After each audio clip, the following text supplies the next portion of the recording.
Period horizontal रो को बोलते हैं। तो हॉरिजॉन्टल जो है उनको क्या बोलते हैं? आपको सुनना बेटा, मैं डिटेल से लेके जा रहा हूं आपको। बेटा ध्यान से देखना, क्या आपको स्लाइड तो रही है बेटा? ये जो है ये हॉरिजॉन्टल रो है, ये आपको दिखाई देती है, ये हॉरिजॉन्टल रो। और हॉरिजॉन्टल रो को सर बुक में तो पीरियड दे रखा है, नहीं बेटा जहाँ पे भी अगर वर्टिकल लाइन की पीरियड दे रखा है वो होगा, क्योंकि बेटा उसमें अगर वर्टिकल लाइन क्या होती है, मतलब आवाज आ रही है मेरी बेटा? हॉरिजॉन्टल रो ये होती है, ये जो है ये एरो वाली वो जो है इसमें जो है 1 0 1 2 3 4 5 6 7, ये क्या है? Horizontal row. Good morning everyone, I hope कि आप मुझे सुन रहे होगे। Am I audible? Yes, very good very good very good. So शुरू करते हैं। एक दो डाउट आए थे रेसेस से। तो पहले तो आपका होमवर्क है रेस 20 एंड 21। आपका होमवर्क है रेस 20 एंड 21। शुरू करते हैं।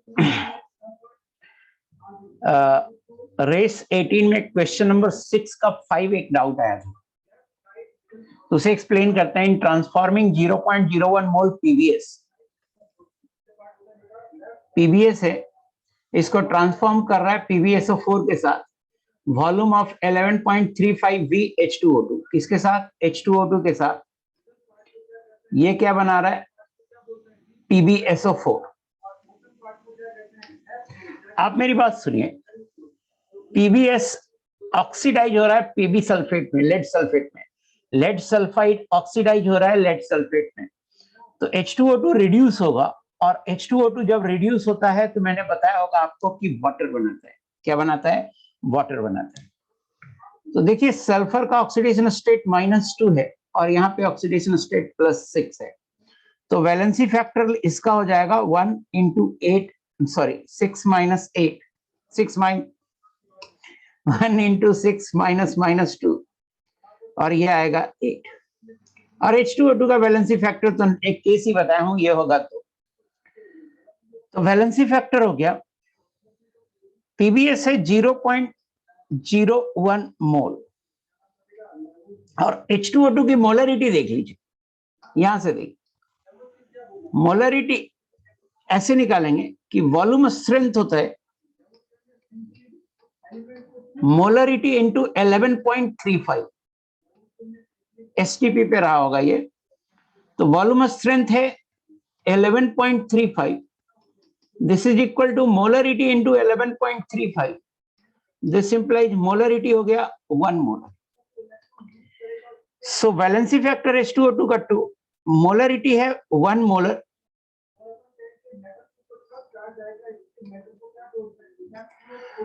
और मान लेते हैं ये VML यूज हुआ, वॉल्यूम पूछ रहा है H2O2 का। सीधा लिखिए, एक ही स्टेप का सवाल, इक्विवेलेंट ऑफ PbS बराबर इक्विवेलेंट ऑफ H2O2। अब एक सिंगल स्टेप वाला सवाल तो कर लिया कीजिए। Number of moles into valency factor 0.01 मोल है, वैलेंसी फैक्टर 8 है, नंबर ऑफ इक्विवेलेंट हो गया। मोलरिटी इंटू वॉल्यूम इन ml millimole into 10⁻³ mole into valency factor equivalent, और V बराबर हो जाएगा 0.01 into 8 into 1000 divided by 2, 80/2 40 ml। ये आंसर है। बताइएगा समझ में आया? जिसने पूछा था समझ में आया?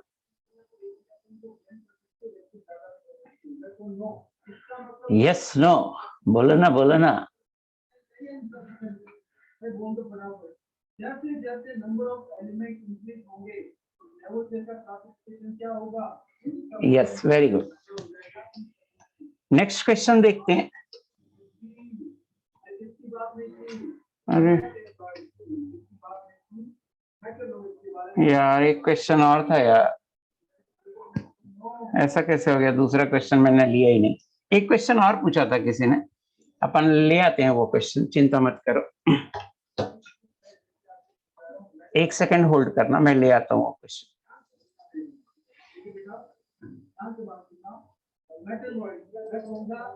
मेटलॉइड की बात कर रहा हूँ यहाँ, एलिमेंट मेटलॉइड की जो प्रॉपर्टी है, यहाँ से बात किया मेटलॉइड की जो प्रॉपर्टी है, यहाँ से बात करना मेटलॉइड की बात, मेटलॉइड की जो प्रॉपर्टी है वो रिप्रेजेंट करती है यहाँ पे मेटल और non metalloid property represent metal और नॉन मेटल, हम कहेंगे मेटल और नॉन मेटल के बीच प्रॉपर्टी इसको हम क्या कहते हैं मेटलॉइड कहेंगे। तो ऐसे पीरियोडिक टेबल में कोई मेटलॉइड दिखाई दे रहा है,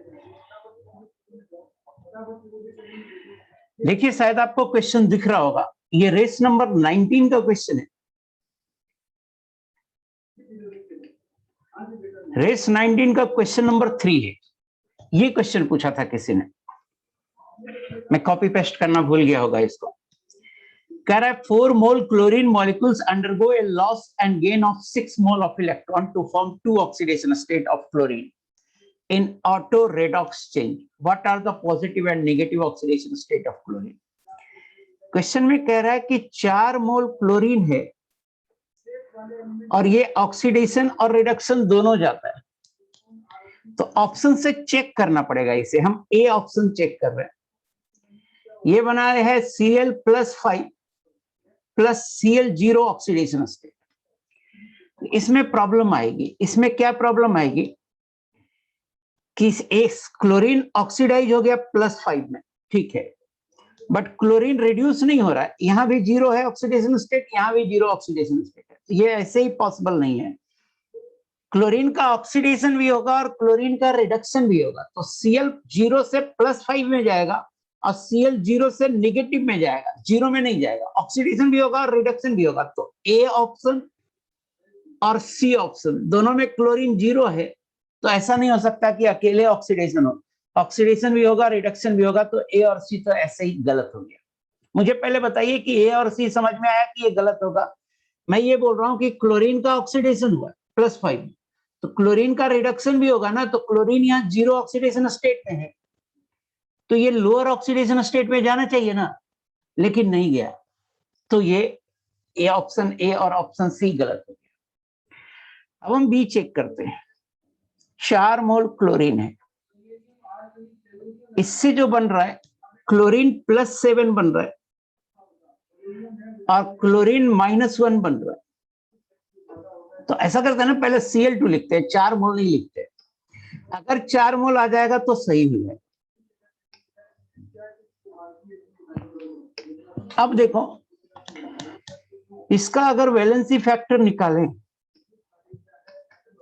तो इसका वैलेंसी फैक्टर होगा 1 × 7 - 0, ये आएगा 7, और इसका वैलेंसी फैक्टर आएगा 1 × 0 - -1, ये आएगा 1। यहां 7 लिख दे और यहां 1 लिख दे, तो 7 और 1 8 क्लोरीन हो जाएगा। 7 और 1 8 क्लोरीन हो जाएगा, तो यहाँ 4 तो आ रहा है, यहाँ 4 क्लोरीन तो आ रहा है, 8 क्लोरीन। इसको थोड़ा अलग अलग करके लिखते हैं कि Cl2, यहाँ 8 क्लोरीन तो आ रहा है, बट अपन देखिए कि कितना इलेक्ट्रॉन ट्रांसफर हो रहा है। यहाँ देखिए 4 आ रहा है, तो यहाँ तक तो सही है, बट अब हमें चेक करना है कि क्या इस ट्रांसफर से 6 मोल इलेक्ट्रॉन ट्रांसफर हो रहा है। तो Cl2 से +7 बना है और 1 ही मोल बना है, तो यहाँ हाफ होगा। यहाँ हाफ होगा तो बैलेंस करने के लिए यहाँ 7 इलेक्ट्रॉन लगेगा, और Cl से -1 हुआ है और 7 मोल हुआ है, तो ये होगा Cl2 7/2, और 7 निगेटिव है तो इधर 7 इलेक्ट्रॉन जोड़ना होगा। तो देखिए बैलेंसिंग में तो आ जा रहा है, बट इलेक्ट्रॉन ट्रांसफर हो रहा है 7, यहाँ 7 इलेक्ट्रॉन और यहाँ भी 7 इलेक्ट्रॉन। चूंकि इसमें क्वेश्चन में इलेक्ट्रॉन ट्रांसफर 6 दिया हुआ है, इसलिए डी भी रॉन्ग हो गया। डी बचा, डी सही होगा। डी को चेक कर लेते हैं। देखिए मैं इधर चेक कर लेता हूं, डी को चेक कर लेते हैं। क्लोरीन है, क्लोरीन से बन रहा है Cl3 प्लस Cl-1।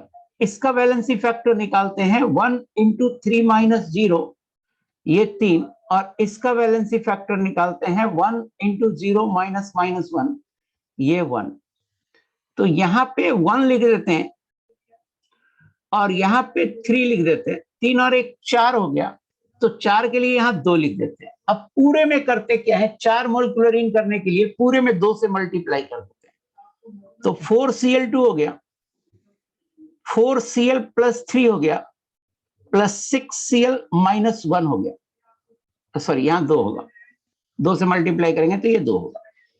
अब देखिए 8 क्लोरीन एटम है, 8 क्लोरीन एटम है, बैलेंस है। अब हम चार्ज इलेक्ट्रॉन ट्रांसफर देख लेते हैं, तो Cl2 से क्या बन रहा है, Cl प्लस 3 बन रहा है, और यहाँ 2 है तो 1 ही मोल होगा, और बैलेंस करने के लिए यहाँ 6 मोल इलेक्ट्रॉन होगा। और Cl2 से क्या बन रहा है, Cl माइनस 1 बन रहा है, और यहाँ 6 है तो यहाँ 3 लिखना होगा, बैलेंस हो गया। अब चार्ज बैलेंसिंग के लिए यहाँ 6 इलेक्ट्रॉन देखना होगा। तो देखिए इस पर्टिकुलर केस में 4 मोल भी बैलेंस हो जा रहा है और 6 मोल इलेक्ट्रॉन भी ट्रांसफर हो रहा है। सो आंसर डी होगा। मुझे बताइएगा समझ में आया कि नहीं आया। It's a good question, but बनाया जा सकता था, ऐसा नहीं था कि नहीं बनाया जा सकता। समझ में आ गया बेटा? यस बोलना। वरुण मालवीय, यस महितकर बोलना बेटा, समझ में आ गया? Very good.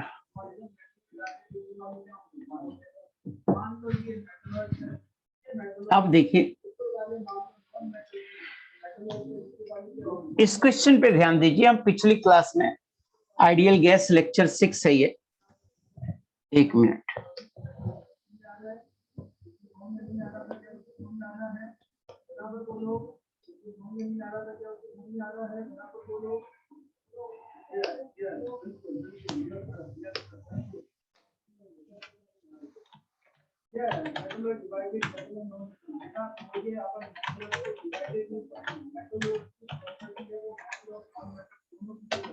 Ideal gas lecture 6 से अब शुरू करते हैं। ये सवाल अपन ने पिछली क्लास में लिया था, और पिछली क्लास में कहा था कि जब हम नोजल को ओपन कर देते हैं या स्टॉप कॉक को ओपन कर देते हैं तो प्रेशर दोनों साइड सेम हो जाता है। तो देखिए जरा सा इसका सॉल्यूशन।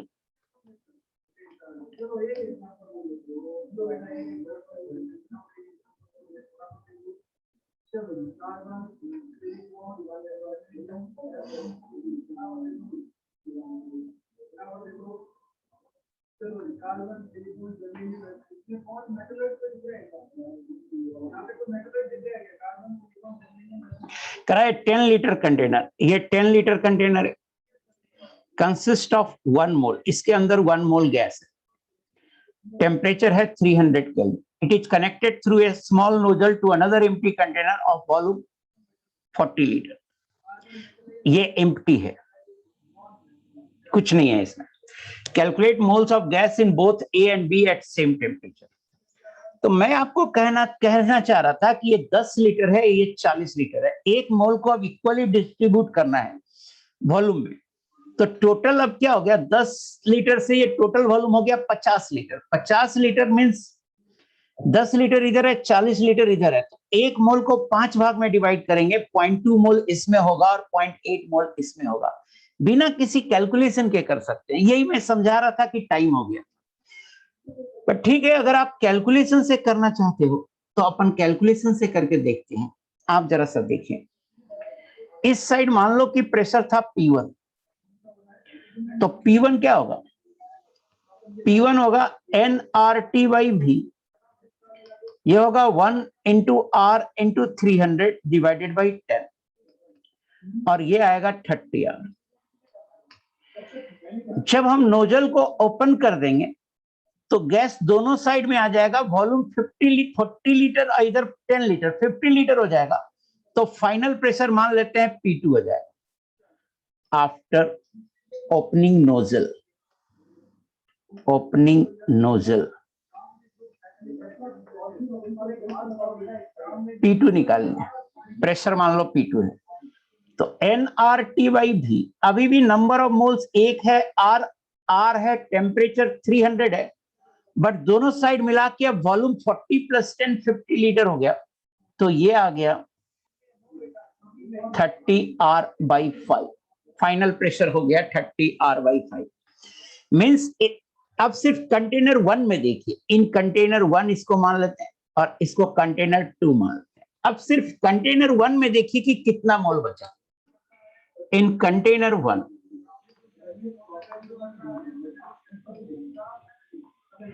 मैं कह रहा हूं बेटा कंटेनर 1 में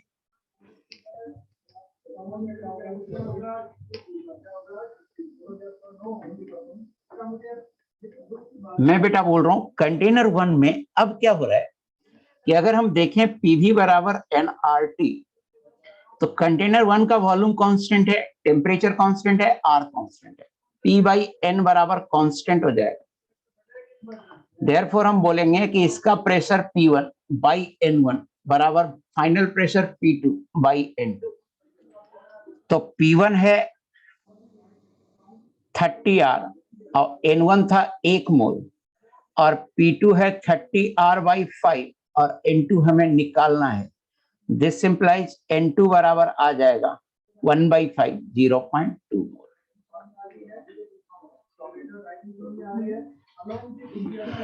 In container 2,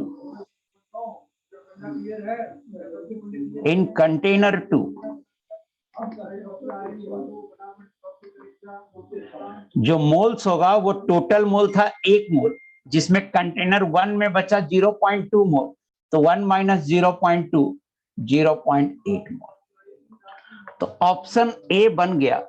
लेकिन इतना कैलकुलेशन की जरूरत नहीं, आप सीधा कहते पहले 10 लीटर में था, अब वो 50 लीटर में हो रहा है, तो मोल्स का डिस्ट्रीब्यूशन उसी रेशियो में होगा जिस रेशियो में वॉल्यूम है। तो वॉल्यूम का रेशियो है 1:4, वॉल्यूम का रेशियो है 1:4, तो मोल्स का रेशियो भी होगा 1:4 और टोटल 1 है, तो इधर 0.2 होगा और इधर 0.8 होगा। ऐसे सोचना चाहिए। मुझे बताइए कि ए पार्ट जो मैंने बनाया ये समझ में आया या नहीं आया? Clear, very good. B part हम पहले ही कर चुके हैं, pressure of the gas in both container. B part देखिए, pressure of the gas in both container ये P2 होगा और ये होगा 30R/5 और R को आप लीटर एटीएम में ले लो, 30 इंटू 0.0821 बाई 5 और ये हो जाएगा 6 इंटू 0.0821, ये आ जाएगा 6 6 दूनी 12 हाथ में 1 8 6 48 49 0.4926 ATM, ये आंसर होगा। तो बी पार्ट हम पहले ही कर चुके थे कि जब दोनों तरफ डिस्ट्रीब्यूट होगा तो फाइनल प्रेशर P2 हो जाएगा। अब दोनों साइड चूंकि प्रेशर सेम ही होगा तो टोटल वॉल्यूम लेके निकाल दिया। मुझे बताइए बी पार्ट समझ में आया या नहीं आया?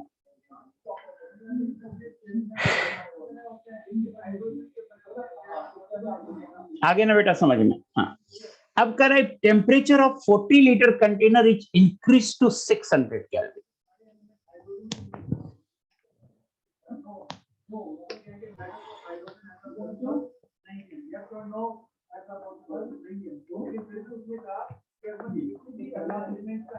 सी पार्ट बना रहे हैं।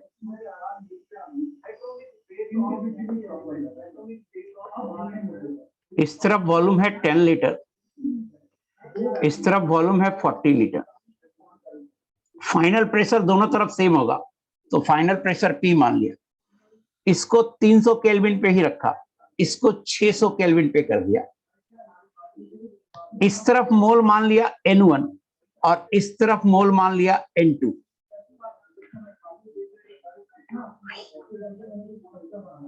तो अपन लिख सकते हैं टोटल मोल तो अभी भी 1 रहेगा, तो N1 प्लस N2 को 1 लिख सकते हैं। सी पार्ट में क्या किया है ना, इसको 300 पे ही रखा है, इसको 600 केल्विन पे ले गया, तो टोटल मोल तो अब भी 1 ही होगा। और N1 को लिख सकते हैं P into V by 300R और N2 को लिख सकते हैं P into V by 600R। मैंने लिखाया था कि वाल्व अगर नोजल अगर ओपन हो तो टेम्परेचर डिफरेंट भी होगा तो दोनों साइड प्रेशर सेम होगा। मैंने ये लिखाया कि टेम्परेचर डिफरेंट होने के बावजूद दोनों साइड अगर ये ओपन है तो प्रेशर सेम होगा, तो प्रेशर दोनों केस में सेम लिया और ये आएगा 1। 600R आप एलसीएम ले लीजिए, 20P प्लस 40p बराबर 1 और 60p is equal to 600R और p is equal to 10R। 10 इंटू 0.0821 ATM बराबर 0.821 ATM। तुम कौन हो? मैं आंसर हूं। बताना समझ में आया या नहीं आया? बोलो बोलो। आ गया, वेरी गुड। अब एक कंटेनर रिलेटेड प्रॉब्लम और लेते हैं। देखो बहुत ही beautifully each and every concept को ले रहा हूं, एक एक सवाल दो या मैक्सिमम 2 सवाल ले रहा हूं। तो बाकी का कैसे होगा? तो सीट की प्रैक्टिस और रेसेस की प्रैक्टिस करने से होगा। सवाल ज्यादा करने की जरूरत है ना, एक एक कॉन्सेप्ट पे 10 सवाल करने की जरूरत है। अच्छा पार्ट ए एक बार दिखा दी। पार्ट ए देखिए मैं पार्ट ए समझाता हूं एक बार फिर से। हमने क्या किया कि जब सिर्फ गैस इसमें था, सिर्फ इसमें था तो प्रेशर निकाला, वो P1 निकाला। अब फिर गैस जब नोजल खोला तो दोनों में हो गया, तो जब दोनों में हो गया तो प्रेशर निकाला P2। ये P2 जो निकाला ये बी पार्ट का आंसर है। अब मेरा क्या है कि दोनों, ये जो प्रेशर है P2 ये दोनों साइड का प्रेशर है नोजल खोलने के बाद, तो उसको यूज करके हमने N1 निकाल लिया और N2 निकाल लिया। हम ऐसे भी निकाल सकते हैं जैसे मैंने प्रेशर चेंज किया है, K निकाला, आप N बराबर PV बाई RT से भी निकाल सकते हैं, सेम आएगा, PV बाई RT से निकालेंगे।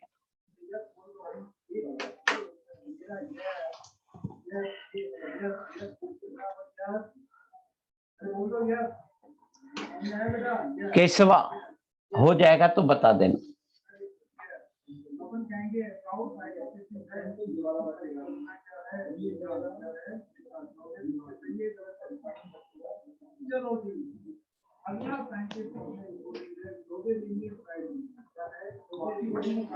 ये देखिए जेई में आया है एडवांस में 2018 ये क्वेश्चन। थोड़ा सा इसमें ना हीट निकालने का, हीट ट्रांसफर का भी कॉन्सेप्ट लगेगा, तो हीट ट्रांसफर का भी कॉन्सेप्ट लगेगा, बट ठीक है वो हम बता देंगे कि क्या लगेगा। देखिए कह रहा है a close tank has two compartment A and B, यहां लिखा हुआ है ए और B, both filled with oxygen, दोनों में ऑक्सीजन फिल्ड है, आइडियल गैस है oxygen. The partition separating the two compartment is fixed and is a perfect heat insulator. ये जो पार्टीशन है इसके थ्रू हीट का ट्रांसफर नहीं हो रहा है, फिगर 1।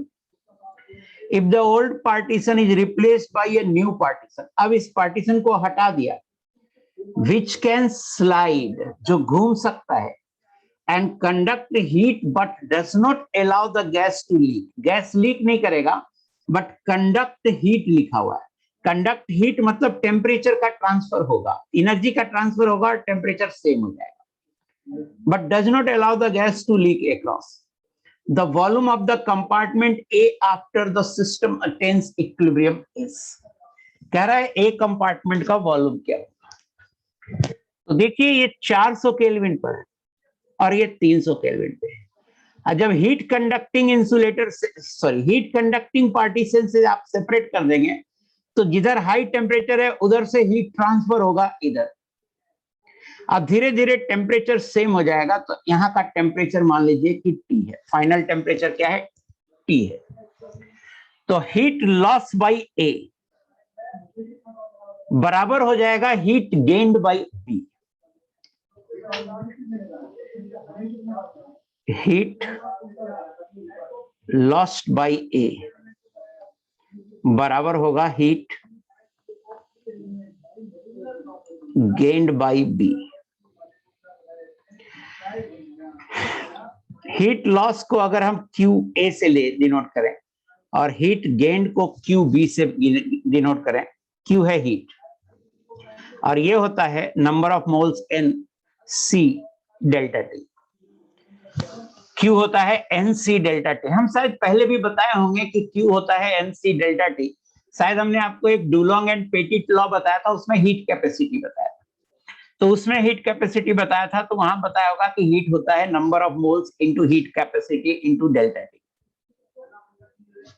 हीट कैपेसिटी तो बताया था ना डुलोंग एंड पेटिट लॉ में, heat capacity into atomic weight बराबर 6.4 बताया था मैंने। सो सी हीट कैपेसिटी है, सी क्या है, हीट कैपेसिटी।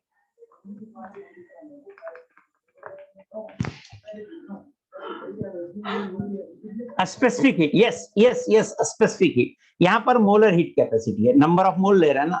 स्पेसिफिक होता है 1 ग्राम के लिए और मोलर होता है 1 मोल के लिए, तो मोलर हीट कैपेसिटी है। यस, स्पेसिफिक हीट बताया गया था, वही है ये वो स्पेसिफिक था, ये मोलर है, बस वो 1 ग्राम के लिए था, ये 1 मोल के लिए। तो क्यू होता है एनसी डेल्टा टी।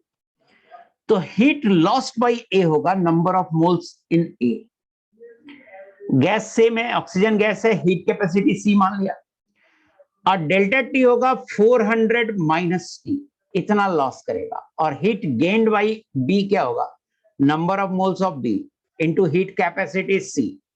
दोनों तरफ सेम गैस है इसलिए सेम हीट कैपेसिटी होगा, इंटू टी माइनस 300।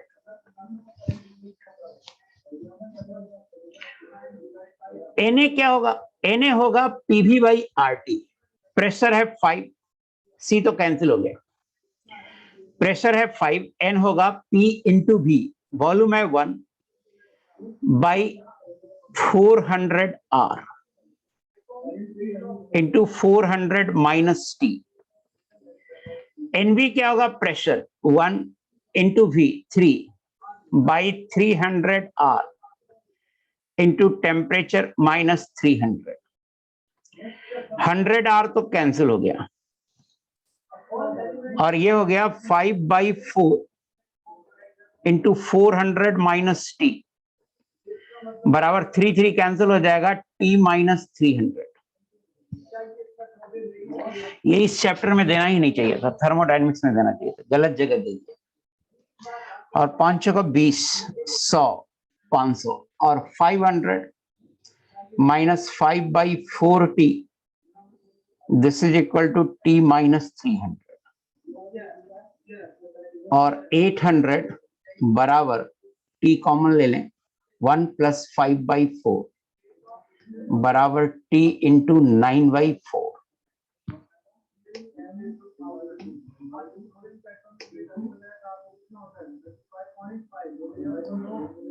और टी बराबर 800 इंटू 4/9, और ये जो भी आ जाए 3200/9।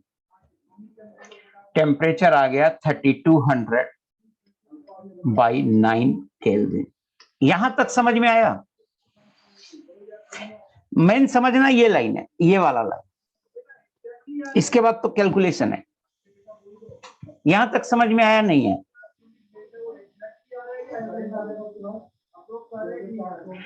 टेम्परेचर डिफरेंस लिखा, high temperature minus low temperature, high temperature minus low temperature. अगर final temperature minus initial temperature लिखना चाहते हैं तो ऐसे लिखना होगा, QA प्लस QB बराबर 0। इस केस में लिखेंगे NaC4T minus 400 plus NbCT minus 300, final temperature minus initial 0, ऐसे लिखेंगे। चूंकि हम बराबर बीच में दे दिए, Q को इधर ले गए हैं, तब दोनों का साइन पॉजिटिव रखना होगा, तो दोनों का सेम साइन रखना होगा। तो high temperature minus low temperature, तो इसका 400 केल्विन है, फाइनल टी है, तो ये 400 से घटेगा और ये 300 से बढ़ेगा, तो यहां पर 400 माइनस टी किया और यहां पर टी माइनस 300 किया। हाँ, Na is mole, Na is mole, ये मोल है। आ गया होगा शायद आपको समझ में। फाइनल टेम्परेचर तो आ गया बेटा। अब क्या रहा है कि हमें फाइनल टेम्परेचर पता है। एक और बात है कि this piston can slide now, तो जो प्रेशर इस साइड में होगा वही प्रेशर इस साइड में होगा। चूंकि पिस्टन स्लाइड कर सकता है तो दोनों तरफ जब प्रेशर सेम होगा तभी रुकेगा पिस्टन, तो दोनों साइड प्रेशर सेम होगा। तो हम लिख सकते हैं कि प्रेशर ऑफ ए साइड बराबर pressure of B side. Pressure of A side क्या होगा, तो ये होगा Na R into temperature T divided by V। अब प्रेशर ऑफ बी साइड क्या होगा, तो ये होगा NB R into temperature T divided by VB.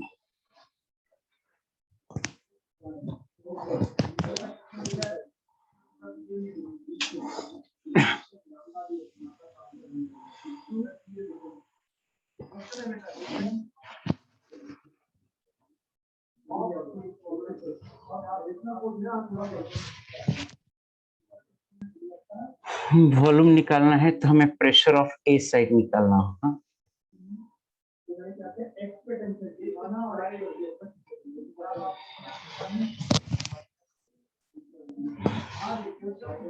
N A पता है, आर पता है, टी पता है, वी है, एन बी पता है, आर पता है, टी पता है, वी बी। और वी ए और वी बी में रिलेशन आएगा और यहाँ भी वी ए निकाल सकते हैं, तो अपन डायरेक्ट कर सकते हैं यहाँ से 1 metre cube and 3 metre cube. हाँ, सो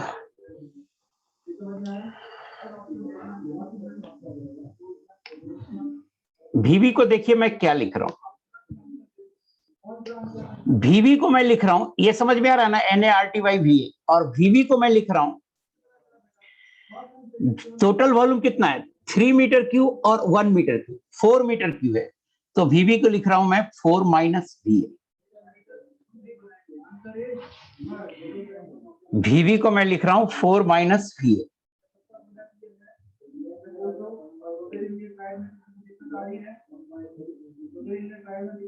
सही है।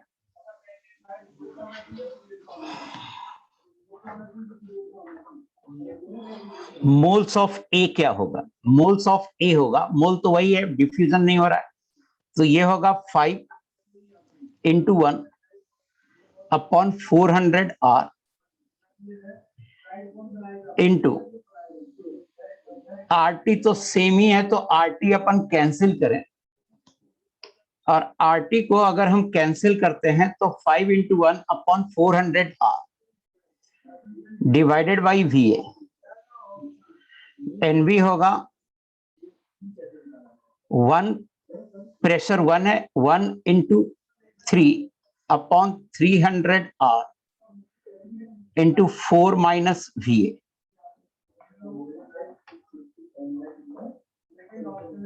और 5/4 वी ए बराबर 3/12 माइनस 3 वी ए,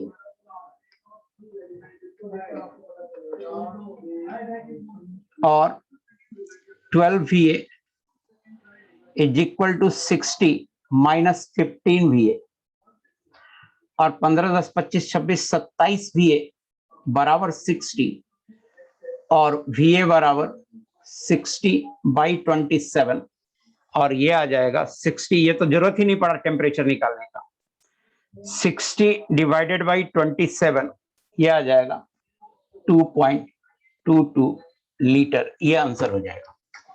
देखो मैं टेम्परेचर निकाल दिया था, रिक्वायर्ड नहीं है, टेम्परेचर यहाँ कैंसिल हो जा रहा है, तो इस पूरे कैलकुलेशन की रिक्वायरमेंट ही नहीं है, टेम्परेचर चूंकि कैंसिल हो जा रहा है तो इस पूरे कैलकुलेशन की रिक्वायरमेंट है ही नहीं, और अब ये गैसियस स्टेट से बहुत इजीली बन जाएगा, इसकी रिक्वायरमेंट नहीं है। देखो ना, हमने मान लिया कि फाइनल टेम्परेचर T हो जाएगा, निकालने की जरूरत कहाँ है, फाइनल टेम्परेचर T हो जाएगा, हमने ये मान लिया। टेम्परेचर यहाँ कैंसिल हो रहा है, पीए क्या होगा NaRT बाई VA, और पीबी क्या होगा NbRT divided by volume, PB का होगा total volume minus volume of A. यहां तक समझ में आ रहा है भाई मेरे? मुझे लगा एक कॉमन टेम्परेचर है तो निकाल दिया, बाद में देखा कैंसिल हो गया, तो चलो ठीक है, चलो कोई बात नहीं, अपन स्टेप्स रट के आए क्या? यस मोहित कर, क्या चाहते हो? मैं अपन स्टेप्स रट के आया करूं, बना के रट के ये आया करूं कि जैसे वैसे बनाऊंगा। आज कह रहा टेम्परेचर क्यों निकाला? देखो 400 केल्विन था, इधर 300 केल्विन था, तो एक फाइनल टेम्परेचर T होगा। मुझे लगा बहुत इजीली निकल रहा है तो हमने निकाल दिया, बहुत इजीली होगा, हमने निकाल लिया। बट जैसे ही निकाला आगे देखा ये कैंसिल हो रहा है, तो वो बेकार हो गया निकालना, कि टेम्परेचर T ही मान लेते तो बन जाता। तो दोनों साइड प्रेशर सेम होगा, ये तो क्लियर है। तो NaRT बाई V बराबर होगा NbRT बाई V। ये इधर बी पार्ट का जो वॉल्यूम लिखा हूं ये समझ में आ गया होगा आपको, 4 माइनस ये। चूंकि टेम्परेचर सेम है तो आरटी आरटी कैंसिल हो गया, एनए जो पहले था वही ले लिया, एनए जो पहले था वही ले लिया, क्योंकि पार्टीशन से मोल्स इधर उधर नहीं हो सकते हैं। तो पार्टीशन से जब मोल्स इधर उधर नहीं हो सकते हैं तो जो पहले यहाँ एनए था वही यहाँ एनए होगा। बस बना लिया। मुझे बताना समझ में आया कि नहीं है?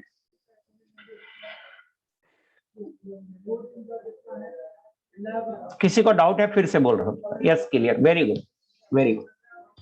टेम्परेचर निकालने की जरूरत नहीं है, यहां मैंने देख लिया कि ऐसे ही कैंसिल है। क्या लिखा है? हिमाक्षी जन M3 क्या लिखा? नहीं समझ में आ रहा है, अजीब सा मत लिखा करो यार।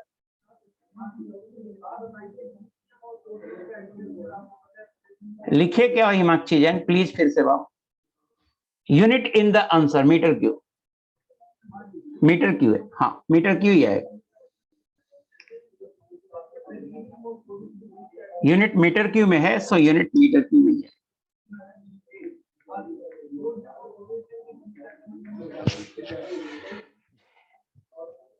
यूनिट मीटर क्यू है, वो गलती से लिख दिया था।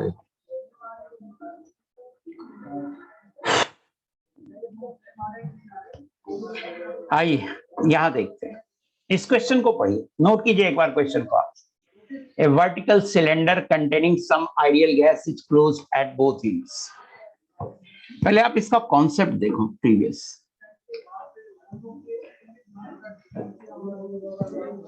कॉन्सेप्ट देखो, उसके बाद अपन काम करेंगे।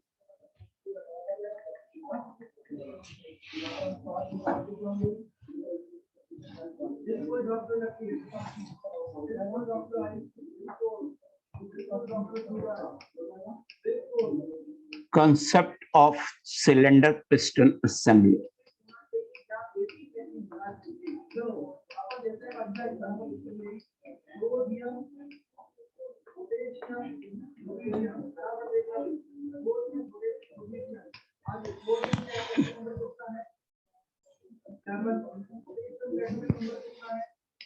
Concept of cylinder piston assembly. कभी कभी क्वेश्चन में सिलेंडर पिस्टन असेंबली गिवन होता है।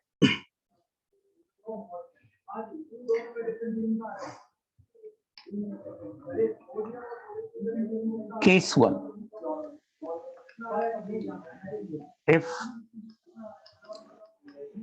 piston is massless, frictionless or freely moving,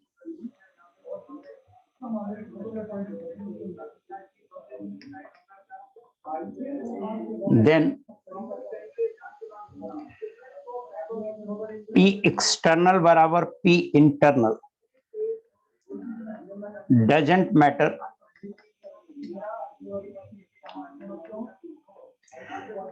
temperature is constant or not.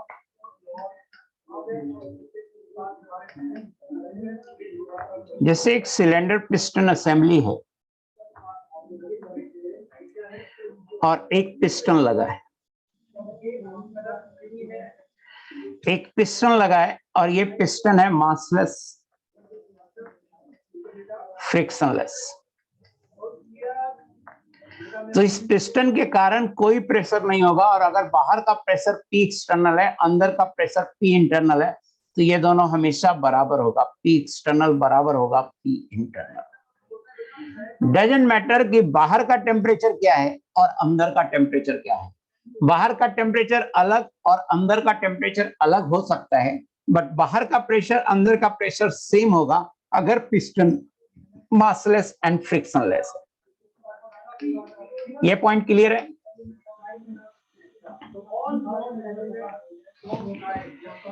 ये पॉइंट क्लियर है? बताओ ना कि बाहर का प्रेशर अंदर का प्रेशर सेम होगा अगर पिस्टन मासलेस एंड फ्रिक्शनलेस है। Yes. In case of frictionless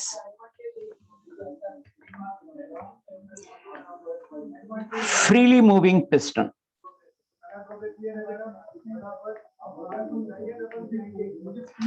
with mass m, अगर पिस्टन का मास है तो क्या होगा?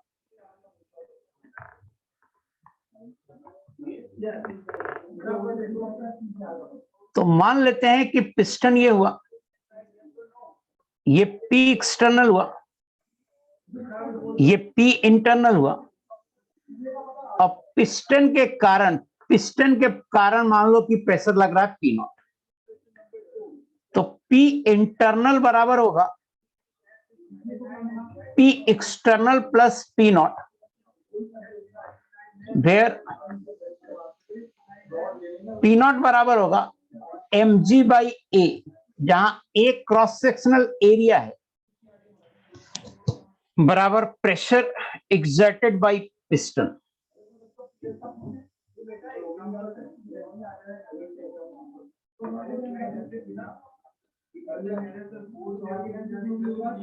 और A है क्रॉस सेक्शनल एरिया।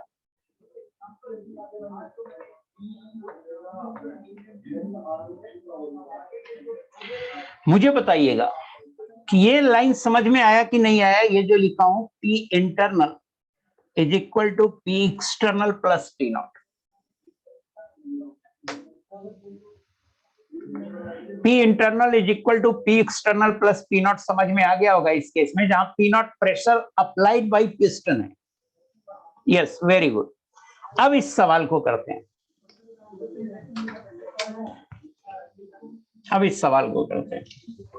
एक बार P नॉट कैसे लिखा, P नॉट बराबर mg बाई A कैसे लिखा। तो ये पिस्टन का मास m है बेटा, तो पिस्टन का मास अगर m है तो नीचे फोर्स लगेगा mg,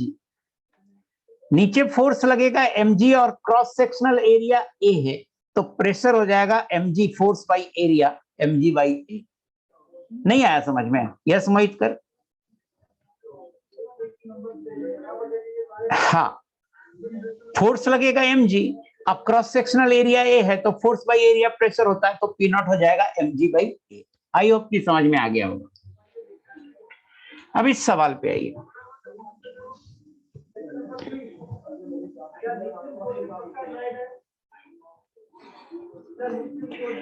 vertical cylinder containing some ideal gas is closed at both ends. एक वर्टिकल सिलेंडर है जिसमें आइडियल गैस है और दोनों एंड में क्लोज्ड है।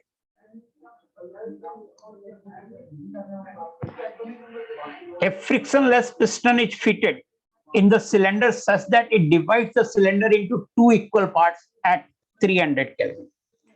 एक frictionless piston है, means piston can move, but mass के बारे में नहीं कह रहा है, ये frictionless कह रहा है। Frictionless piston is fitted in the cylinder such that it divides the cylinder into two equal parts at 300 Kelvin. तो ये है 300 केल्विन, टेम्परेचर कांस्टेंट है अभी। ये वॉल्यूम है V/2, अगर टोटल वॉल्यूम V मान लें तो ये वॉल्यूम है V/2 और ये वॉल्यूम भी है V/2, क्योंकि दो इक्वल पार्ट में डिवाइड करता है। Moles of gas in one part is double than that in other part. तो मान लेते हैं इसमें 1 मोल है और इसमें 2 मोल है। To what temperature the cylinder should be heated or cooled so that the volume of upper part becomes 3 times that of lower part? तो ऐसा कीजिए, यहां तक का सिचुएशन तो समझ में आ रहा है ना। क्वेश्चन नोट कीजिए और जो मैं लिखा हूं डायग्राम में वहां तक का सिचुएशन बताइए कि समझ में आ रहा है कि नहीं आ रहा है।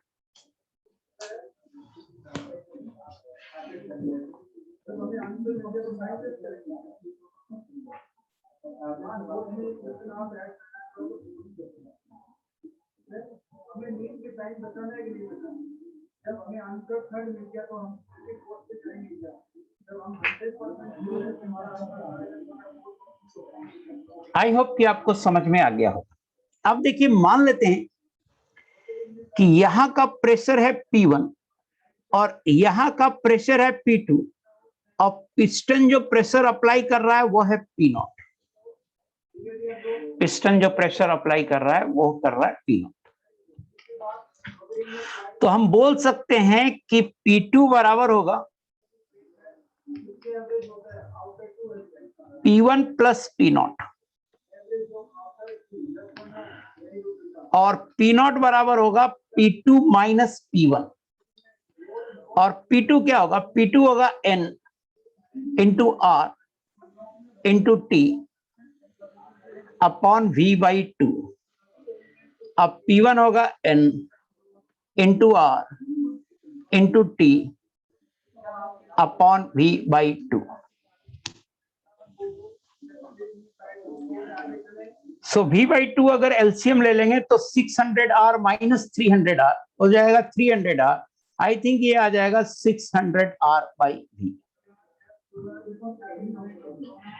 पी नॉट तो नहीं दिया है, तो हाँ निकाल रहे हैं पी नॉट। पिस्टन के बारे में बोल रहा है कि मासलेस है, सॉरी पिस्टन के बारे में बोल रहा है कि फ्रिक्शनलेस है, ये तो नहीं बोल रहा है ना कि मासलेस है। तो आप ऐसे सोचो ना, अगर मान लेते हैं एक मोमेंट के लिए कि मासलेस पिस्टन है, मान लेते हैं, तो P1 का वैल्यू क्या आएगा, 1 into R into 3 divided by V by 2, ये आएगा 600R बाई V P1। अब P2 का वैल्यू क्या आ गया, 2 into R into 300 upon V by 2, यह आ जाएगा 1200R बाई V। आप मुझे बताओ, अगर ये पिस्टन मासलेस होता तो प्रेशर नहीं होता, तो उसके इसमें दोनों साइड प्रेशर बराबर होना चाहिए था। चूंकि दोनों साइड प्रेशर बराबर नहीं है, इसका मतलब पिस्टन में कुछ ना कुछ मास है। नितेश, कुछ बात समझ में आया? अगर मासलेस होता तो दोनों साइड प्रेशर बराबर होता, बट प्रेशर दोनों साइड बराबर नहीं है, तो ये क्लियर कर रहा है कि चूंकि दोनों साइड प्रेशर बराबर नहीं है, तो जरूर पिस्टन में कुछ मास होगा। तो पिस्टन में जो मास होगा उसके कारण जो प्रेशर होगा वो निकाल लिया, P नॉट बराबर 600 by V, 600R by V। तो हमें चूंकि P1 P2 की वैल्यू अलग आई, इसलिए हमने मान लिया कि पिस्टन में कुछ ना कुछ मास है। आई होप कि अब आपको समझ में आ गया होगा। अब देखिए क्वेश्चन में कह रहा है volume of upper part becomes 3 times that of lower part. फिर से इस फिगर को बनाते हैं। अब पिस्टन को थोड़ा नीचे कर लेते हैं। पिस्टन को अगर नीचे कर रहे हैं, कह रहा है volume of upper part becomes 3 times that of lower part. तो अगर हम वॉल्यूम लोअर पार्ट का V बाई 4 ले लें और अपर पार्ट का 3V बाई 4 ले लें, तो नीचे वाले पार्ट का 3 गुना ऊपर हो जा रहा है, ना। और टोटल वॉल्यूम फर्स्ट केस में V by 2 plus V by 2 V था, और सेकंड केस में भी आप देखिए total volume 3V by 4 plus V by 4 V था। ये समझ में आ गया कि हम क्यों V बाई 4 और 3V बाई 4 किए, ताकि टोटल वॉल्यूम V ही रहे। Very good, very good, very good, ये समझ में आ गया। चूंकि पिस्टन हमारा उससे गैस नहीं पास कर सकता है, तो इधर 1 मोल ही होगा और इधर 2 मोल ही होगा। सिलेंडर में जो पिस्टन है वो सेम है, तो पिस्टन अभी भी प्रेशर P नॉट ही लगाएगा, अभी भी प्रेशर P नॉट ही लगाएगा। बट होगा क्या कि मान लेते हैं कि नया टेम्परेचर T है, नया टेम्परेचर T है, और यहां का प्रेशर चेंज हो जाएगा। वो मान लेते हैं कि P1 डैश है, और यहां का प्रेशर भी चेंज हो जाएगा, वो मान लेते हैं कि P2 डैश। अब मैं लिख रहा हूं कि P2 डैश होगा P1 dash plus P naught. Agree करते हैं? P2 डैश ये होगा,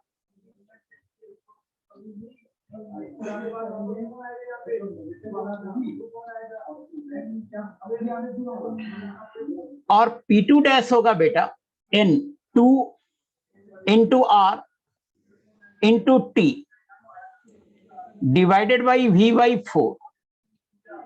P1 डैश होगा बेटा 1 into R into T divided by 3V by 4।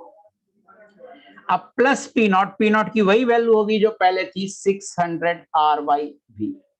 I think V cancel हो रहा है, R कैंसिल हो रहा है, और 8T 4 दूनी 8T, R बाई V को कैंसिल कर दे रहे। This is equal to 4T by 3 plus 600। 24T minus 4T by 3 बराबर 600, और 20T बराबर 600 इंटू 3, और T बराबर आ गया बेटा 600 इंटू 3 बाई 20। 90 केल्विन, मीन्स ठंडा करना पड़ेगा. It is cooled to 90 kelvin. This implies cooled. बताइएगा समझ में आया कि नहीं है.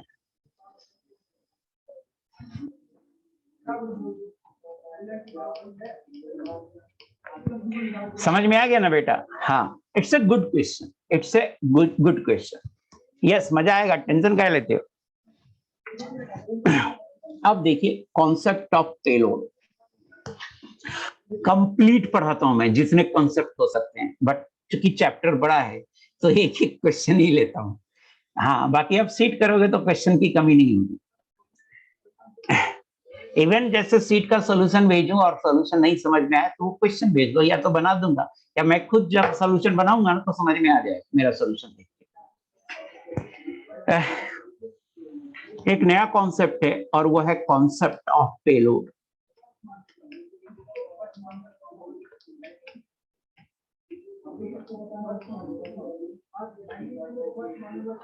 Concept of payload. पेलोड क्या है ये समझते हैं. जैसे अगर आप एक घर में एक मान लो आपका हैप्पी बर्थडे चल रहा है और आपने बैलून ले आया है, तो एक बैलून को फुलाकर आप एयर में छोड़ देते हैं तो क्या होता है, बैलून थोड़ा ऊपर जाने लगता है. अगर बड़ा बैलून हो तो ये बातें और होती है. आप देखते होंगे मैकडोनाल्ड जाते हैं, मैकडोनाल्ड के छत के ऊपर बड़ा सा एक एम लिख करके एक बैलून बना होता है, वो ऊपर की ओर उड़ता रहता है ना. तो पेलोड है कि अगर मान लो कि एक बैलून है और जो ऊपर ऊपर उड़ रहा है, तो हम सोचते हैं कि क्या इसमें एक छोटा सा मांस लटका देंगे तो उसको लेके जाएगा. तो यस, लेके जाएगा. तो कोई बैलून कितना मास लेके जा सकता है, वो मास है payload. Maximum mass that can be carried by A balloon is called its payload. I hope कि आपको समझ में आ गया होगा पेलोड क्या है. It is the maximum mass that can be carried out by A balloon.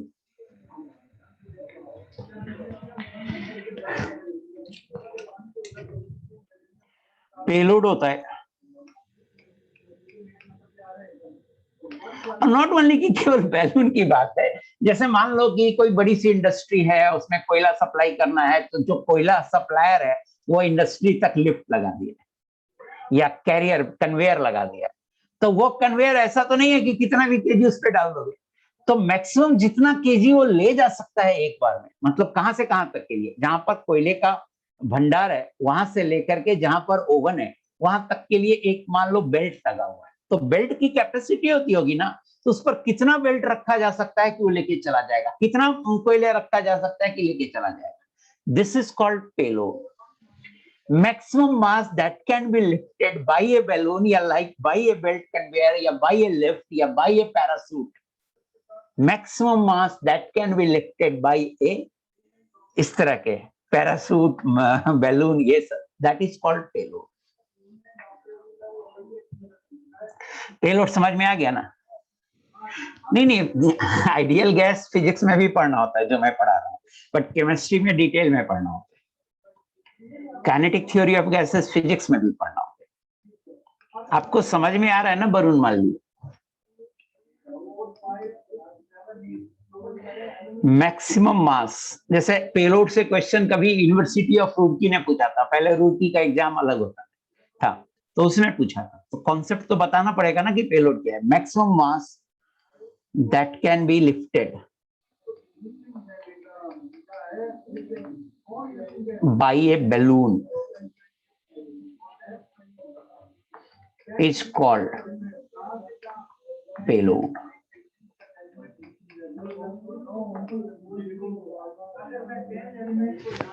Maximum mass that can be lifted by a balloon is called payload.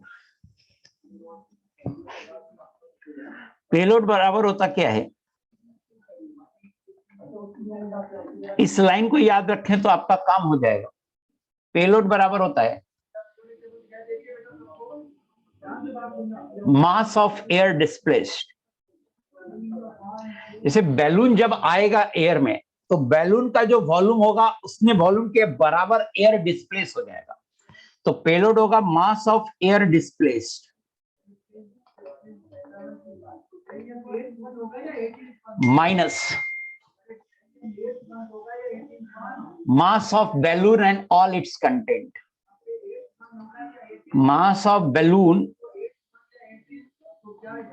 and all its content.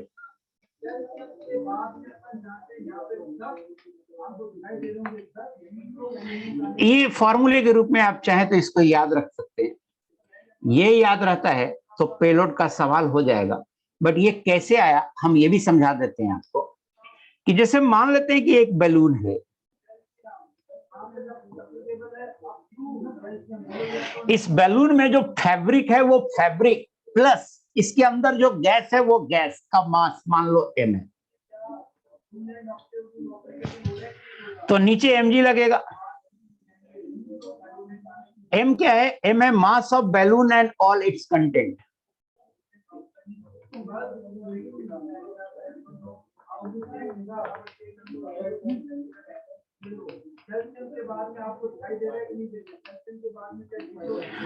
और ऊपर की तरफ एक फोर्स लगेगा जिसे बोलेंगे बोयेंसी फोर्स B।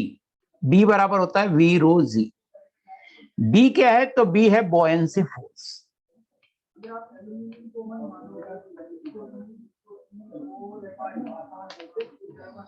V रो जी, जहां V है वॉल्यूम ऑफ एयर डिस्प्लेस्ड,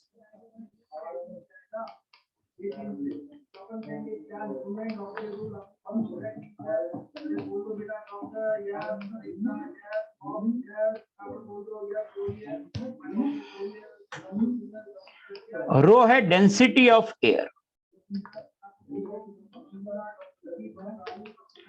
तो बोयेंसी फोर्स आपको जानना पड़ेगा कि बोयेंसी फोर्स होता है V रो जी। आप शायद जानते भी होंगे, पढ़े होंगे 9th 10th में, बोयेंसी फोर्स जरूर पढ़े होंगे। तो B बराबर होगा V रो जी।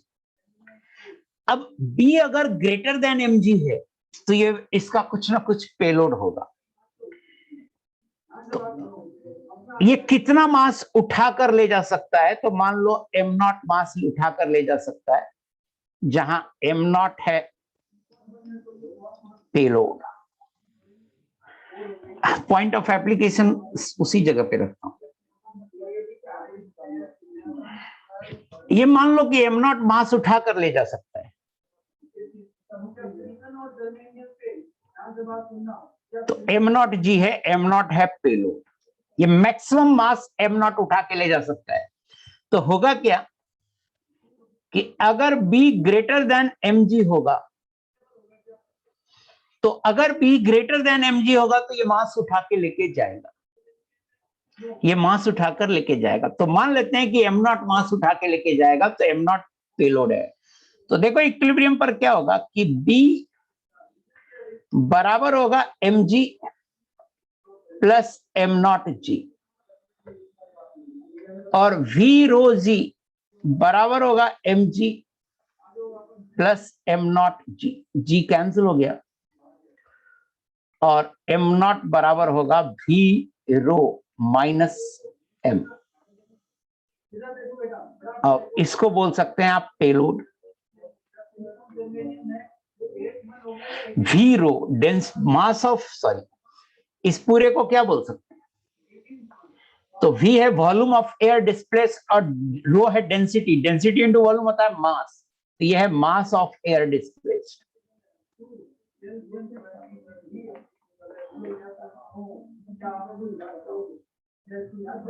और V जो वॉल्यूम ऑफ एयर डिस्प्लेस्ड है ये बराबर होगा वॉल्यूम ऑफ बैलून के, क्योंकि बैलून का जो वॉल्यूम होगा उतना ही एयर डिस्प्लेस होगा, तो ये बराबर होगा वॉल्यूम ऑफ बैलून के।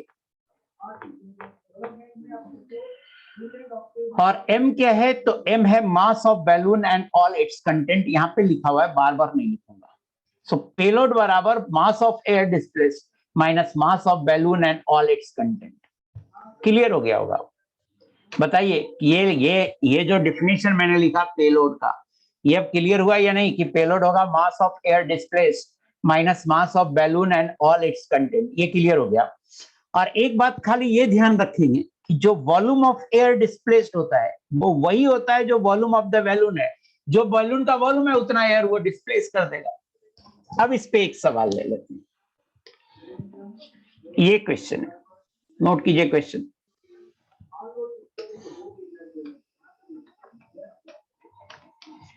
A balloon having mass of material 30 gram containing hydrogen gas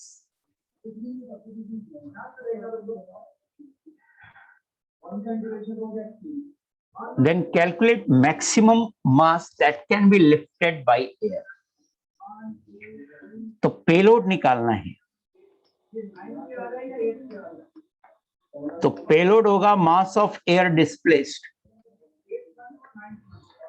अनुज्ञा सक्सेना। भाई ये बैलून ऊपर उठ के जाएगा, इसके लिए बी बड़ा होना चाहिए नीचे के फोर्स से, बट हम कह रहे हैं एम नॉट है मैक्सिमम मास जो ले जा सकता है, तो मैक्सिमम मास करने के लिए इन दोनों फोर्स को बराबर कर दिया। सुनो ना मेरी बात, अगर बी की वैल्यू mg से ऊपर है तो ये बैलून ऊपर जाए।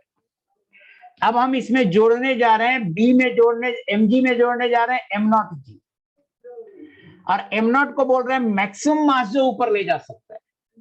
तो अगर ग्रेटर है तो ले जाएगा ही, मैक्सिमम करने के लिए इक्वल टू कर दिया कि इतना तक क्या होगा ना ऊपर जाएगा ना नीचे आएगा, वो वाला सिचुएशन है। तो मैक्सिमम m नॉट मास उठा सकता है, m नॉट से थोड़ा सा कम कर दीजिएगा, ऊपर लेके चला जाएगा। अनुज्ञा सक्सेना, नहीं आया समझ में?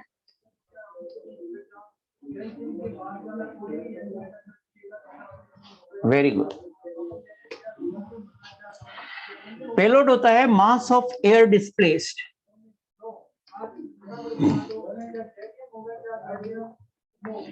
माइनस मास ऑफ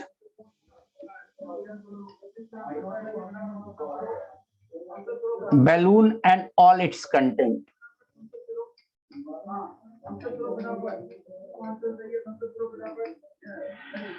मुझे बताइए एयर कितना डिस्प्लेस होगा?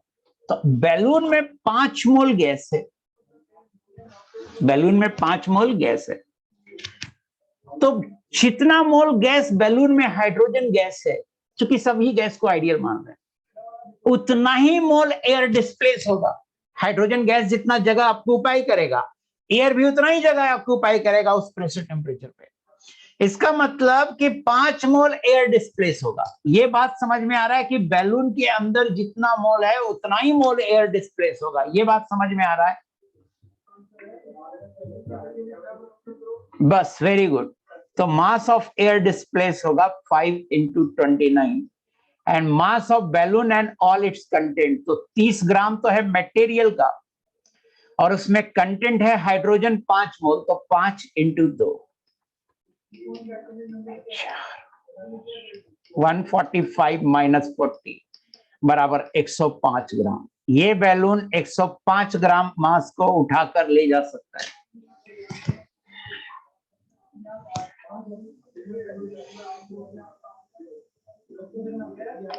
Since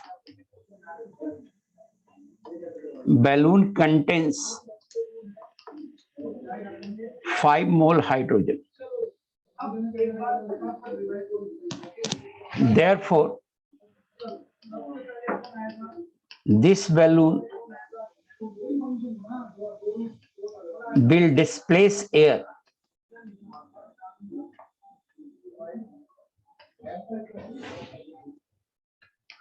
of volume equivalent to, volume corresponding to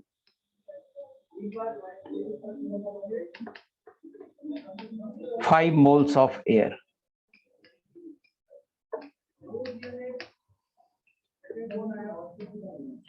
Balloon contains 5 moles of hydrogen. So this balloon will displace air of volume corresponding to 5 moles of air. ये line समझ में आया नहीं आया? नीचे जो लिखा हूं आंसर तो बन गया। ये लाइन समझ में आया या नहीं आया? कि बैलून में जितना मोल हाइड्रोजन होगा उसके करस्पॉन्डिंग जो वॉल्यूम होगा एयर का, वही वॉल्यूम नहीं आया नीतीश कुशवाहा। इसका मतलब तुमको गैसियस स्टेट नहीं डेवलप हो रहा है। चलो नहीं आया तो ऐसा करते हैं, वॉल्यूम ऑफ हाइड्रोजन निकालो। वॉल्यूम ऑफ हाइड्रोजन होगा nRT/P, 5 मोल है इंटू R है इंटू टेम्परेचर 300 बाई प्रेशर 1 बराबर 1500 आर। वॉल्यूम ऑफ हाइड्रोजन निकाल लिया 1500 आर। तो वॉल्यूम ऑफ एयर डिस्प्लेस्ड होगा 1500 R. Nitesh Kushwaha, volume of hydrogen और वॉल्यूम ऑफ एयर डिस्प्लेस्ड, ये दो लाइन समझ में आया? नितेश कुशवाहा तुमसे पूछ रहा हूं। यस, तो moles of air displaced N number of moles of air displaced PV by R T. Pressure 1 atm ही है, वॉल्यूम कितना है 1500 आर डिवाइडेड बाई आर, और टेम्परेचर कितना है 300 बराबर 5 मोल। 5 मोल एयर डिस्प्लेस होगा। आप क्लियर हुआ? बट ये सब इतना बनाने की जरूरत नहीं पड़नी चाहिए बेटा।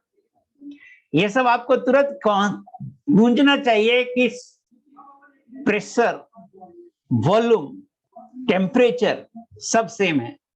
तो H2 का अगर 5 मोल है तो वही आइडियल गैस है, एयर भी, उसका भी 5 ही मोल होगा। नितेश कुशवाहा बताना ना, number of moles of air displace 5 होगा। आप समझ में आया? बोलो। तो ये क्यों नहीं समझ में आता है कि पीवी बराबर एनआरटी होता है? तो जो हाइड्रोजन का वॉल्यूम है वही एयर का वॉल्यूम है, जो हाइड्रोजन आर है वही सेम, ये दोनों का सेम है। जो टेम्परेचर हाइड्रोजन का वही एयर का, जो प्रेशर हाइड्रोजन का वही एयर का। तो नंबर ऑफ मोल दोनों का डिफरेंट कैसे हो सकता है? नहीं, ये रुड़की का क्वेश्चन नहीं है, वो भी सिंपल ही था इसी तरह का, बट वो भी इसी तरह का क्वेश्चन था। ये उससे ज्यादा अच्छा क्वेश्चन है। ज्यादा अच्छा इसलिए है, इसे वो भी एक ही स्टेप में बनता है, बट इसे एक स्टेप में बनाने के लिए एक लॉजिक इधर साइड में लगाना पड़ता है ना। जो लॉजिक आप बोल रहे हैं नहीं समझ में आ रहा है। तो आपको ऐसे समझना चाहिए कि पीवी तीनों सेम है तो नंबर ऑफ मोल डिफरेंट कैसे हो सकता है, ऐसे समझना चाहिए। निकालने की जरूरत नहीं पड़ना चाहिए।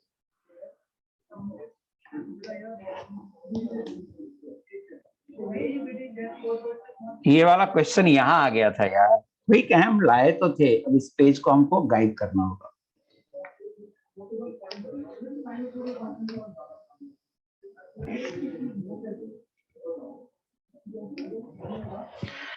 अब देखिए, पढ़ते हैं नया topic, diffusion effusion. Gaseous state का ही है, diffusion effusion of gases.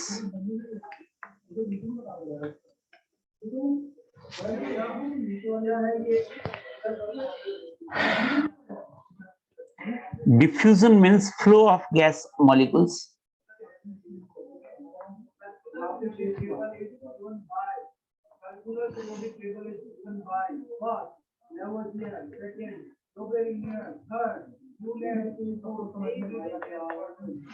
Through a region of high concentration.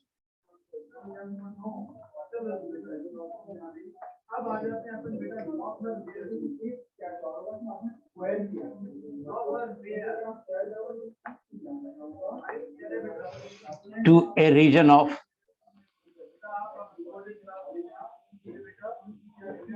low concentration.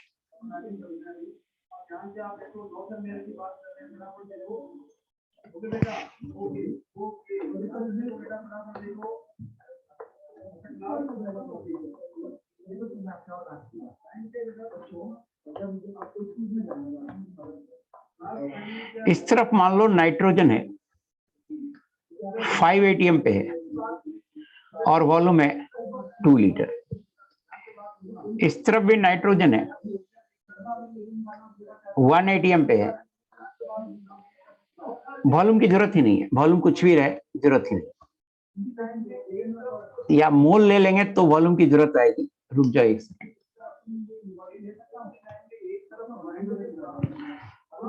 दोनों तरफ नाइट्रोजन है, इस तरफ 5 मोल है, वॉल्यूम है 2 लीटर, और इस तरफ 2 मोल है, वॉल्यूम है 1 लीटर। कंसंट्रेशन इस तरफ कितना है 5/2, number of moles divided by volume होता है। कंसंट्रेशन है इस तरफ 2.5 और कंसंट्रेशन इधर कितना है 2/1 2। तो आपको लगता है ना कि जब ये वाल्व ओपन करेंगे तो नाइट्रोजन गैस इधर से इधर नेट फ्लो करेगा? बोलो yes no. Nitrogen gas left to right high concentration से लो कंसंट्रेशन की तरफ फ्लो करेगा। इस प्रोसेस को बोलते हैं डिफ्यूजन, जो कि होता है high concentration to a region of low concentration, या कह सकते हैं हाई प्रेशर से लो प्रेशर होता है गैस का फ्लो। फ्लो दोनों साइड होगा, net flow high pressure to low pressure होगा, या net flow high concentration to low concentration होगा, and this process is called diffusion. Effusion same ही है। Effusion is a kind of diffusion.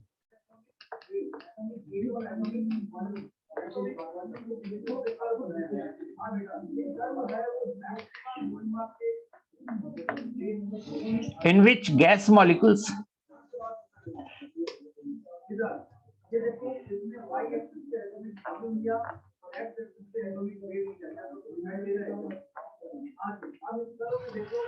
flow through a small aperture.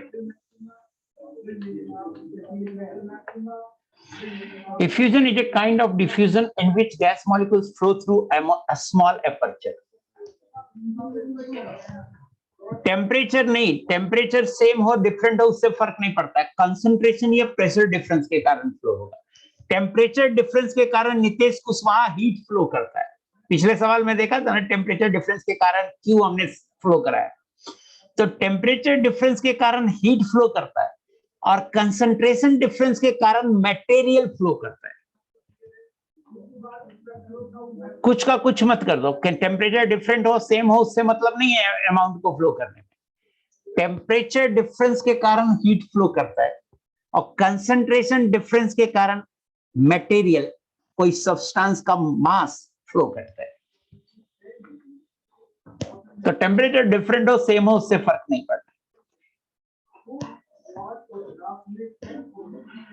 So effusion is a kind of diffusion in which gas molecules flow through a small aperture. Example, balloon.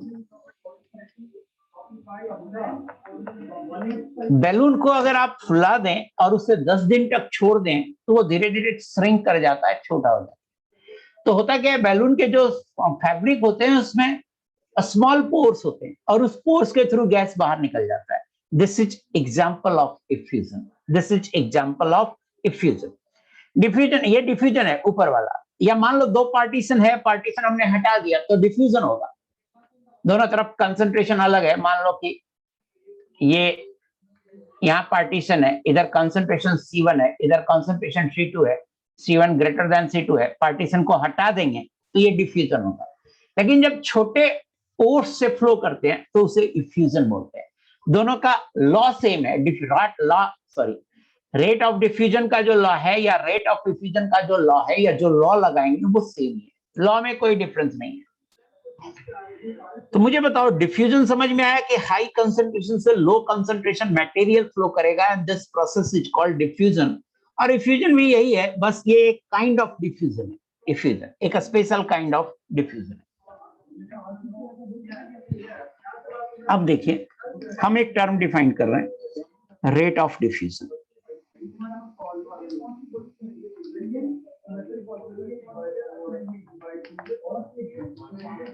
Are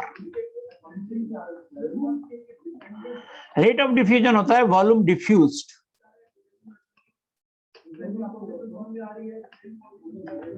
bye time. Volume diffused by time, delta V by delta T या V by T भी ले सकते। यह definition based on volume diffused. definition based on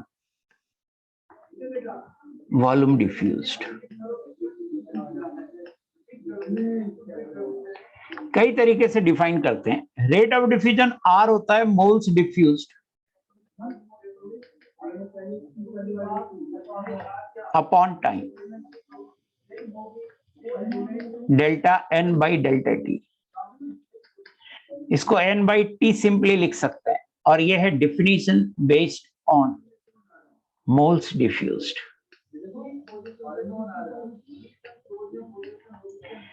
Rate of diffusion होता है distance traveled by time.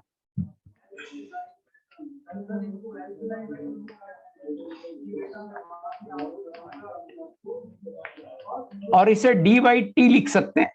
ये है definition based on distance traveled.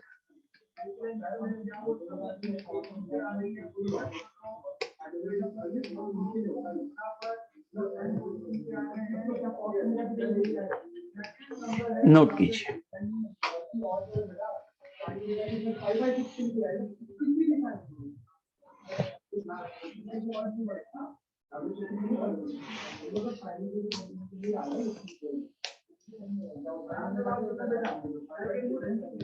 Gaseous concentration. C corresponding to concentration in gaseous stage. Number of moles divided by volume. सबके term अभी आ जाएगा.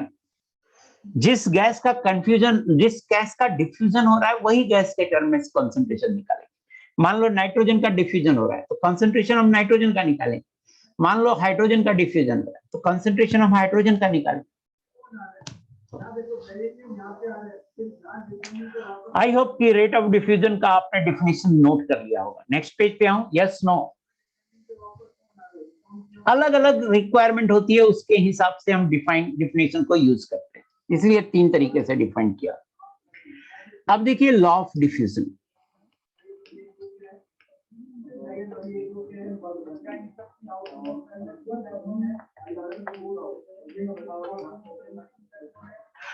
Law of diffusion कहता है कि R बराबर होता है P into A into Avogadro number upon root under. अरे भाई नितेश कुशवाहा, अभी मत पूछा करो. डिफ्यूजन एक बार थ्योरी मेरी हो जाएगी ना, उसके बाद तुमको जो खुजली होगा वो पूछना.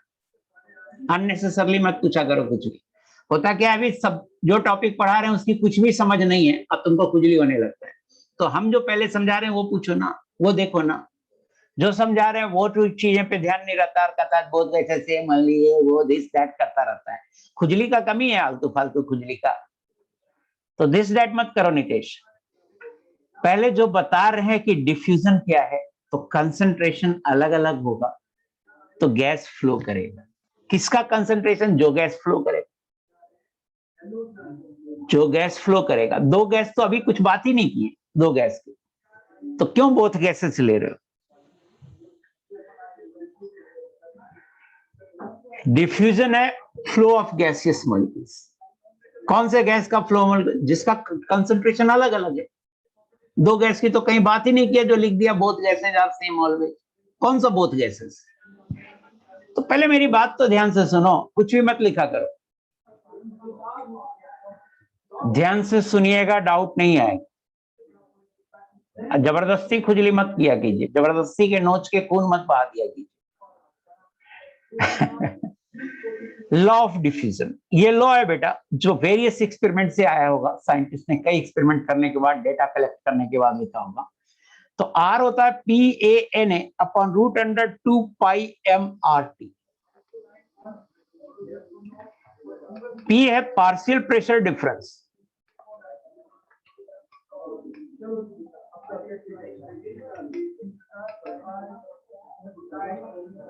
इसको समझते हैं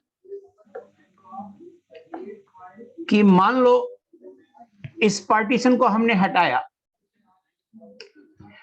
इस तरफ नाइट्रोजन है 5 ATM पे और इस तरफ नाइट्रोजन है 1 ATM पे. तो rate of diffusion of nitrogen जब निकालेंगे तो P होगा 5 - 1 4 ATM. सो P है पार्शियल प्रेशर डिफरेंस. आई होप कि आपको समझ में आ गया होगा P क्या है, पार्शियल प्रेशर डिफरेंस का मतलब क्या है. बाकी इसमें दूसरे गैस भी हो सकते हैं, दूसरे गैस से हमें कोई मतलब नहीं. बट इन जनरल क्या होता है ना, डिफ्यूजन हम करते क्या, एक वेसल में एक होल कर देते हैं, डिफ्यूजन होने लगता है. तो इन जनरल हम मानते हैं कि diffusion occurs against vacuum, means दूसरे साइड वैक्यूम होता है.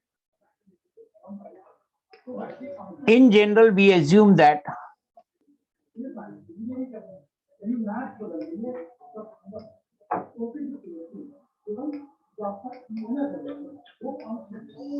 In general, we assume that diffusion occurs against vacuum. Diffusion occurs against vacuum. देखो वो क्या पूछना चाह रहा था, वो पूछना चाह रहा है कि क्या दोनों साइड गैस सेम होगा हमेशा, दोनों साइड, ये कहना चाह रहा था साइड। अरे भाई इधर तुम हाइड्रोजन भी ले लो, हाइड्रोजन के गैस से मुझे कोई मतलब नहीं, हम देखेंगे नाइट्रोजन इधर है या नहीं है, नहीं है तो नाइट्रोजन के लिए वैक्यूम है, 5 एटीएम होगा, है तो कितना एटीएम है, 1 एटीएम है, तो 5 - 1 4 एटीएम है। हाइड्रोजन या कोई दूसरा गैस इधर कुछ भी हो सकता है, उससे मतलब नहीं है, हीलियम हो सकता है, उससे मतलब नहीं, हीलियम इधर डिफ्यूज करेगा, मान लो इधर हीलियम है या नहीं है, इससे मतलब है, दूसरे जिस गैस का डिफ्यूजन ले रहे हैं हम सिर्फ उसी गैस की बात करेंगे, मिक्सर का नहीं कर रहे हैं डिफ्यूजन की बात, मिक्सर का फिर हम मिक्सर को एक अलग गैस की आइडेंटिटी की तरह लेके करेंगे। तो अभी आप देखते जाओ, इधर अगर हीलियम है 2 एटीएम पे, तो मुझे उससे कोई मतलब नहीं। नाइट्रोजन के जब हम नाइट्रोजन का रेट ऑफ डिफ्यूजन लेंगे तो प्रेशर की वैल्यू 5 - 1 4 एटीएम लेंगे। हीलियम 2 एटीएम है, उससे कोई मतलब नहीं है, हीलियम इस तरफ आएगा, तो हीलियम जब इस तरफ आएगा तो इसके डिफ्यूजन में हीलियम का प्रेशर लेंगे 2 - 02। आई होप कि अब आपको बात समझ में आ गई हो। और दोनों साइड होना जरूरी नहीं है, in general we assume that diffusion occurs against vacuum. हो सकता है कि हम एक बड़ा सा वेसल है, इसमें एक होल करके छोड़ दें, तो दूसरी साइड क्या है ये नहीं सोचेंगे, वो मानेंगे दूसरी साइड वैक्यूम है। तो in general we assume that diffusion occurs against vacuum. मुझे बताना ये पॉइंट और ये पॉइंट क्लियर हुआ कि P है pressure difference, partial pressure difference, और अगर दूसरा साइड कुछ नहीं है या सिर्फ नॉर्मल एयर है तो हम मानेंगे कि दूसरे साइड उस गैस का कुछ नहीं है और वैक्यूम लेके चलेंगे।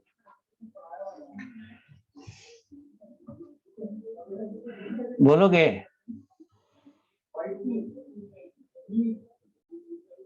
ये दोनों पॉइंट समझ में आया कि नहीं है, बताइए।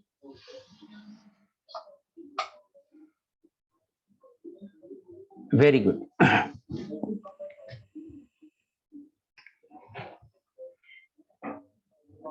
अभी लिखता हूं ना, ये क्या है, ये तो लिखता हूं, अभी तो P ही समझाया मैं।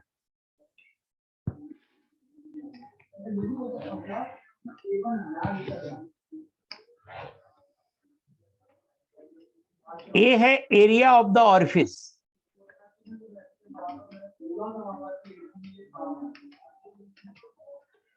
एन है एवोगाड्रो नंबर,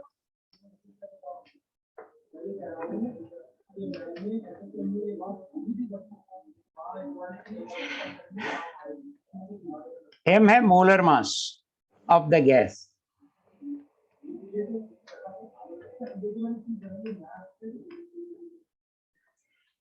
टी है टेम्परेचर इन केल्विन।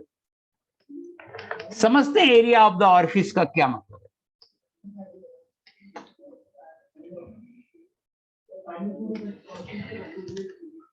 यहां लिख देता हूं, फॉर नाइट्रोजन P होगा इतना, फॉर हीलियम, यहां हीलियम है, ये हीलियम है, हीलियम 2 एटीएम पे है, फॉर हीलियम P होगा 2 - 02। हीलियम इधर से इधर फ्लो करेगा और नाइट्रोजन इधर से इधर फ्लो करेगा। अब शायद आपको क्लियर हो गया होगा। ए है एरिया ऑफ द ऑरिफिस, इस पॉइंट को समझते हैं कि मान लो इसके अंदर कोई गैस है भरा हुआ, और मान लीजिए कि यहां से कोई गैस डिफ्यूज हो रही है, तो ये जो क्रॉस सेक्शनल एरिया है ए, ये ए है एरिया ऑफ द ऑरिफिस। तो ए है एरिया ऑफ द ऑरिफिस। अब शायद आपको समझ में आ गया होगा वैक्यूम वाला। हाँ, यहां ये वाला एग्जांपल देख लीजिए, यहां गैस है, दूसरे साइड कुछ नहीं लिखा हुआ है, तो दूसरे साइड कुछ नहीं लिखा हुआ है तो हम मानेंगे कि दूसरे साइड इस गैस का पार्शियल प्रेशर 0 है, मींस वैक्यूम है। हिमाक्षी जैन, इसमें देखो ना, इसमें नीचे वाले में, इसके अंदर गैस है, यहां एक होल बना दिया, दूसरे साइड में गैस जाएगा और दूसरे साइड के बारे में कोई इंफॉर्मेशन नहीं है, तो हम मानेंगे कि इस गैस का डिफ्यूजन अगेंस्ट वैक्यूम हो रहा है। हिमांशी जैन, अब बताना, वैक्यूम वाला ये कॉन्सेप्ट समझ में आया नहीं है? हाँ, वेरी गुड। तो अब क्या है, ये एक फॉर्मूला है जो अगर आप याद रखते हैं तो जनरल फॉर्मूला है, ज्यादा अच्छा है। बट आप देखो, Na कांस्टेंट है, area of the office constant ले लें, टेम्परेचर को कांस्टेंट ले लें, 2 पाई कांस्टेंट है, R ऑलरेडी कांस्टेंट है, तो क्लियरली मैं यहां लिख देता हूं, clearly rate of diffusion is directly proportional to P into A upon root under molar mass into T. Since R is directly proportional to P into A upon root under molar mass into T. For same orifice,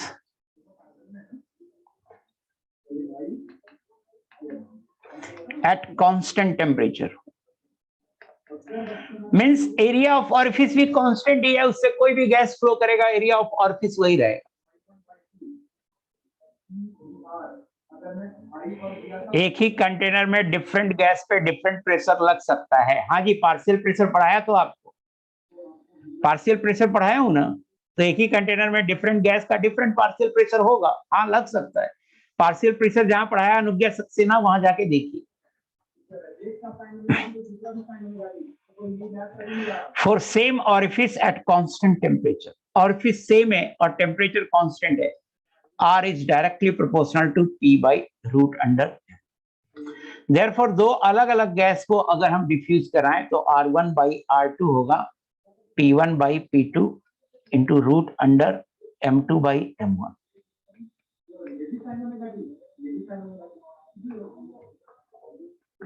इससे ये लिखाऊं, ये समझ में आया? Yes no? R directly proportional to P by root M से मैं लिखाऊं R1 by R2 बराबर P1 बाई P2 into root under M2 by M1। ये समझ में आया? सिंस प्रेशर क्या होता है ना, pressure directly proportional to N होता है, देयरफॉर इसको ऐसे भी लिख सकते हैं R1 by R2 this is equal to N1 by N2 into root under M2 by M1। अगर प्रेशर टेम्परेचर दोनों कांस्टेंट हो at constant P and T, तो प्रेशर टेम्परेचर कांस्टेंट हो, सेम ऑरिफिस हो, तो R डायरेक्टली प्रोपोर्शनल हो जाएगा 1 by root under M, और इसको बोलते हैं ग्राहम्स लॉ ऑफ डिफ्यूजन। क्या बोलते हैं? ग्राहम्स लॉ ऑफ डिफ्यूजन इसको बोलते हैं। चाहे तो आप स्टेटमेंट लिख सकते हैं कि under identical conditions of pressure and temperature, statement आएगा कि under identical conditions of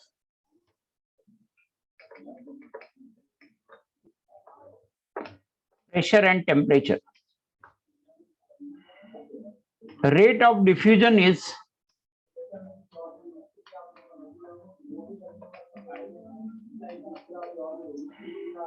inversely proportional to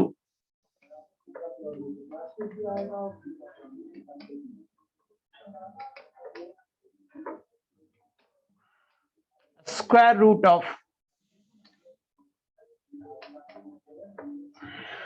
density of the gas लिखते हैं ऐसे लॉ में, बट डेंसिटी मोलर मास, देखिए मोलर मास ही लिखो, molar mass of the gas, molar mass लिखते हैं या डेंसिटी लिखते हैं, या डेंसिटी ऑफ द गैस।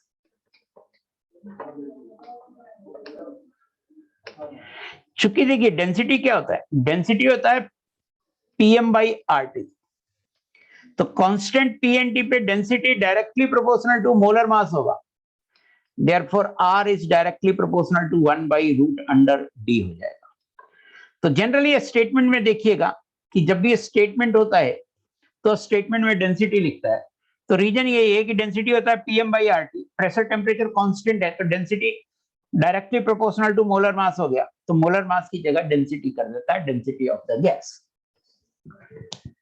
सो देखिए क्या आएगा इससे, देयरफॉर हम लिख सकते हैं कि R1 बाई R2 ये होगा root under M2 by M1, या डेंसिटी के टर्म में लिख सकते हैं तो ये होगा root under D2 by D1, या आप वेपर डेंसिटी के टर्म में लिख सकते हैं। वेपर डेंसिटी होता है मोलर मास बाई 2, 2 कांस्टेंट है तो लिख सकते हैं vapour density of 2 upon vapour density of 1। ये ग्राहम्स लॉ ऑफ डिफ्यूजन है।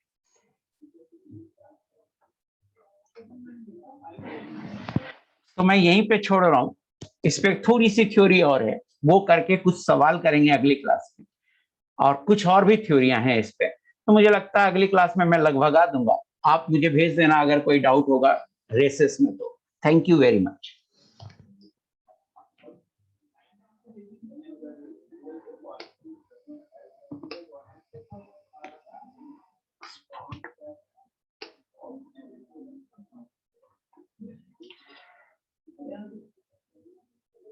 वरुण मालवीय क्या नहीं लिखा, क्या लिखते हो नहीं पता, क्या लिखते हो हमको पता नहीं चलता है यार, हद दो दोस्त।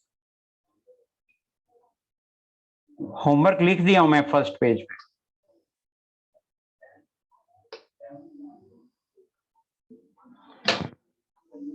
होमवर्क मैं लिख दिया हूं फर्स्ट पेज पे। Thank you very much.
Thank you very much. Upload कर दिया मैं मटेरियल। Bye everyone.